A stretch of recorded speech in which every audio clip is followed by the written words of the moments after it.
But easy. let's jump over to some Florida stuff, man.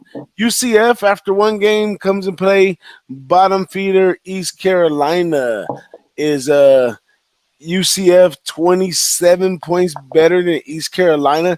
Do they normally come out to the SEC and just grab rank like that because they're UCF? Is what's going on right here, Big Ragoo? What's going on? They score a lot of points. That's what's going on. But if you told me 2 years ago this game was going to be played out, I would have to give them 50 points. But East Carolina, they've made some improvements. They were pretty horrible. That's a big number. I was thinking about maybe looking at the total because that's a huge number up there too. It's like 77 points. That's an uphill climb. I don't know. I was kind of leaning towards the under a little bit because I didn't know if you judge the game that they played against Georgia Tech last week, which I'm sure Georgia Tech's a lot better football team than East Carolina at this point in the season. If you go apples for apples, then is East Carolina going to put up 21 points like Georgia Tech did? And if they do, is UCF going to score 50 some odd points? 50, are they going to score 50, 56 points to put the game over?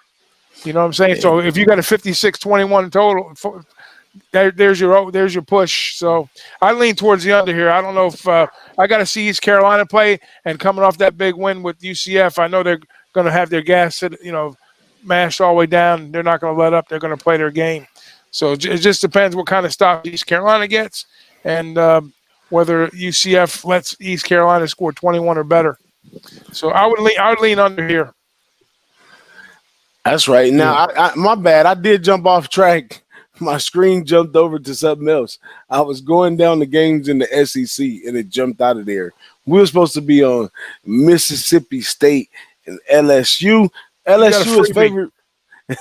Yeah, we got a freebie. Worries. That was it. That was in Big Ragoo's paid package, and you guys missed that one. Paid package. But that was a freebie right there. But anyways, Mississippi State and LSU. LSU 16.5 points better than Mississippi State, considering all the talent that they lost coming into this year. But what they don't talk about is they still got talent. But what do you guys think in this game? Me, myself, let me just put mine out there. Me, myself, first week at home, SEC is allowing 10 or 20% fans. So there can be some fans in attendance right here. LSU coming off of last year. I think they're going to be underrated, and I think that they cover. But what you guys think about that one? Go ahead, Connor. I think LSU, that's my lean, but I just don't love it in this first game. And I haven't dig too deep into it. So, but that would be my first lean, was them to cover. I don't think it's huge, but the only thing is these first games, just like I said, there's no game like normal, like a game or two before we get right. I mean, every once in a while there's. So this was one I have kind of glanced at because I didn't really like the number on it. But, obviously a new quarterback at LSU. Burrows is gone, but they got loaded. They're loaded everywhere else, and even their new quarterback. So we'll see. That's just my lean. I mean, I try to stay away from the hype stuff. I mean, just Burrows came over from Ohio State, and they put that together. It has a lot to do on coaching, not just personnel. Yeah. Now, they did lose a lot of players to the NFL, which mean talent-wise, the talent was there. But if the talent was there, guess what else was there? The backups that were talented was there, too. It wasn't like a new regime came and they cleaned out house and they started all over again. They just got better at some stuff that they were doing, and it brought Burrows to the light. But college football is about systems and schemes, not necessarily the individual player, even though Burrow's doing great and I love him in the NFL. But this guy has the formula to continue to be a dominant team. We could look back at this next week and say, man, we missed a steal of a deal when it's 42-10 or something like that.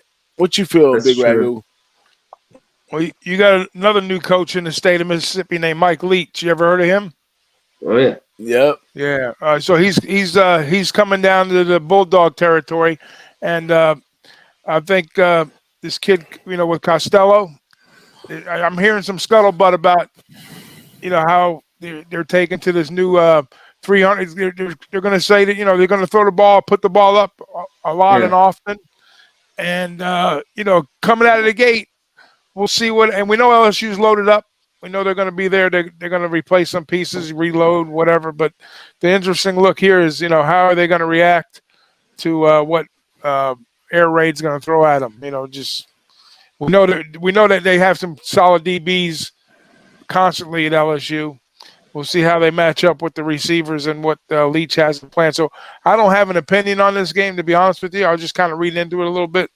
But I'm going to assume that Leach is going to, try to air it out on him. Whether he's successful or not, that's another story. But maybe we get a slow start from LSU and it kind of evens things out with the number, not so much. Yeah, the game. maybe this could be an under game. It's just they're just coming out. Who knows? Yeah. Very tight. So, right. That's what. But Leach isn't going to try to play that. Which right. How surprised were you guys thinking him going there? I thought it was a little. Well, not really.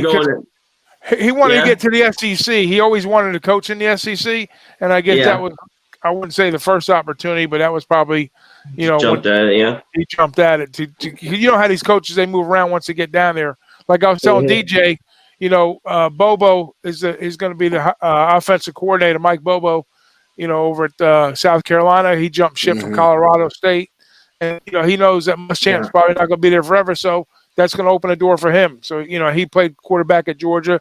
He was the OC and quarterbacks coach at Georgia. So, these guys, once they hang around the SEC, they have a way to find their way back. Even though he was at Texas Tech, he was kind of knocking at the door back then too.